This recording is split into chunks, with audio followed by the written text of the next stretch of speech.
6 months after a massive warehouse fire devastated parts of downtown St. Louis near the riverfront, cleanup is finally moving forward at the burned Crundon-Martin complex.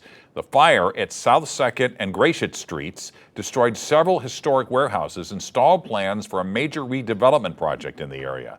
That's where Megan Kernan is live tonight after learning more about the demolition and plans for what's next for the site.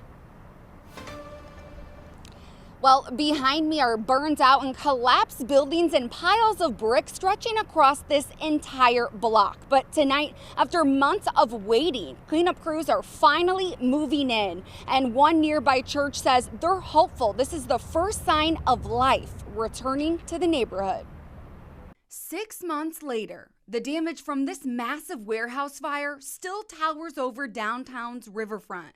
Burned out buildings, collapsed walls, and mountains of brick now covering what was once 4 warehouses of the historic Crundon-Martin complex. But finally, Spiritus Wrecking Company says crews have already started cleanup and will demolish larger unstable buildings in the coming weeks. The fire was a major setback for the $1.2 billion Gateway South redevelopment project planned just south of the Gateway Arch. But for St. Mary Victory's Chapel, the second oldest church in St. Louis City, the cleanup brings something else: hope. Well, we're really glad that's moving forward, and the project in general. It's really going to put a spark of new hope into the neighborhood. The chapel now sits almost alone near the burned warehouses. Director James Hooper says the destruction only made an already struggling area feel even more abandoned. The neighborhood's always been a challenge, but it is scary looking with, sort of empty fields and kind of abandoned buildings,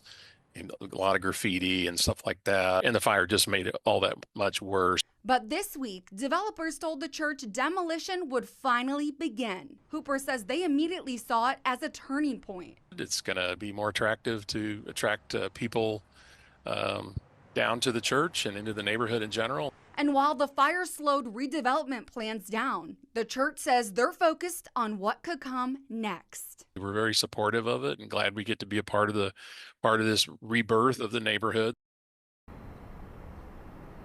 And our partners at the St. Louis Business Journal report developers say the Gateway South project is still moving forward. They secured 4 tenants, including 2 who are expected to bring a combined 365 jobs here, with construction expected to begin by the end of the year. Reporting live downtown, Megan Kernan, 5 on your side.